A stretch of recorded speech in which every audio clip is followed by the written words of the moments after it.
Halo semua, selamat datang ke Auto Touch Malaysia. Dalam video hari ini, kami akan bercakap tentang Toyota Yaris 2025 dan apa yang boleh kita jangkakan untuk masa depan model popular ini.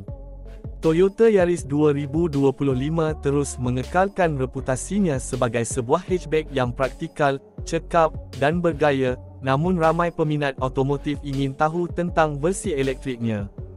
Buat masa ini, Toyota belum melancarkan versi elektrik penuh Yaris, tetapi syarikat telah mengesahkan bahawa model EV akan diperkenalkan menjelang hujung dekad ini. Sementara menunggu, Yaris 2025 ditawarkan dengan pilihan hibrid yang sangat efisien.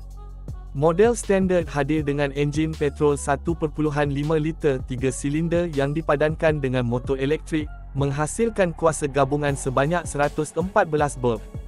Versi lebih berkuasa dikenali sebagai Yaris Hybrid 130 dengan output gabungan 128 berb, memberikan pecutan lebih baik tanpa mengorbankan penjimatan minyak.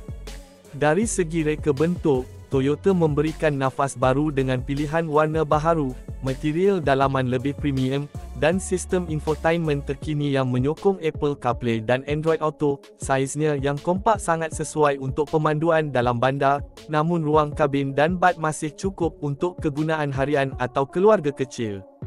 Di pasaran, Yaris ditawarkan dalam beberapa varian dengan harga bermula sekitar RM70,800 sehingga RM101,500, bergantung kepada spesifikasi dan varian.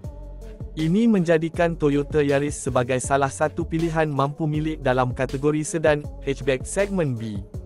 Model-model ini hadir dengan pilihan transmisi manual atau CVT automatik, dan dilengkapi dengan ciri-ciri seperti butang mula, kawalan iklim automatik, dan sistem keselamatan terkini. Strategi Toyota adalah jelas, memperkukuh barisan hibrid sambil secara berperingkat beralih kepada kenderaan elektrik penuh. Apabila dilancarkan, Yaris EV dijangka menawarkan prestasi harian yang baik dengan kejuruteraan dipercayai dari Toyota.